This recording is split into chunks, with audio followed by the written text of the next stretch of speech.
nakapirma ako before mag-start ang session. Di ba? Pumasok ako doon. Tapos ngayon, nung sinaluduhan ako ni Migs, talagang hindi ko napigilan, napaiyak ako dahil for me being a good soldier, ang gusto kong sabihin kay Migs doon is, sorry boss, I failed to win the war for you.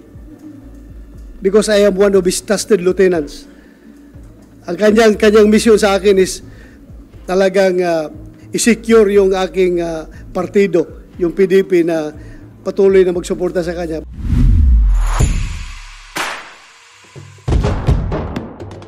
Kahit na hindi na kailangan, immaterial na yan, kung pipirma ako hindi, but still, narinig nila na I was poised to join the minority.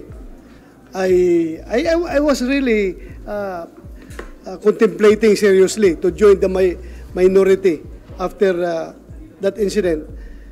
But I was persuaded by Senator Chis and Senator Alan Cayetano na please stay with the majority. Huwag kang pumunta sa minority. So, sumama ka na lang dito sa majority.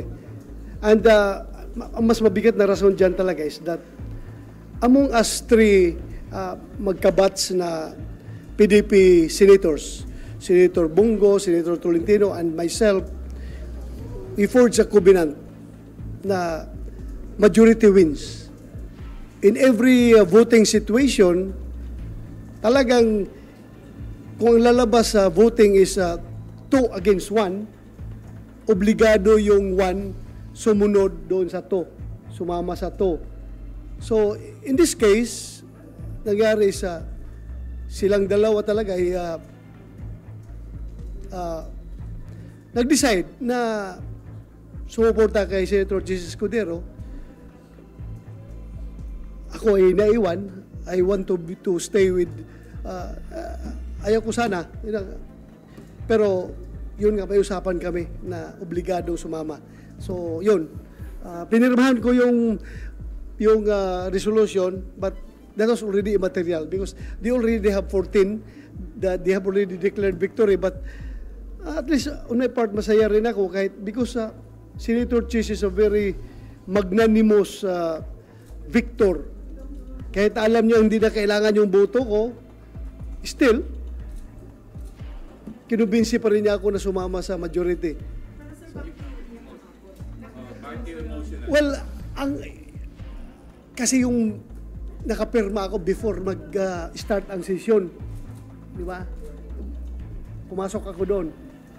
Tapos ngayon, nung sinaluduhan ako ni Migs, talagang hindi ko napigilan, napaiyak ako dahil for me being a good soldier, ang gusto kong sabihin kay Migs doon is, sorry boss, I failed to win the war for you. Because I am one of his trusted lieutenants.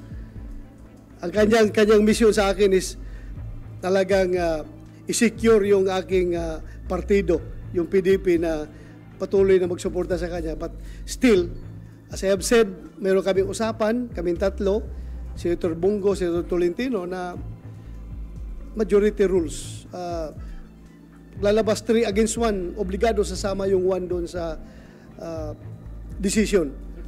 So, at hindi ko, yung pang, as I've said, feeling ko, being a good soldier, I would like to convey the message to him that, my commander, I'm so sorry. We lost the war. I failed to win the war for you.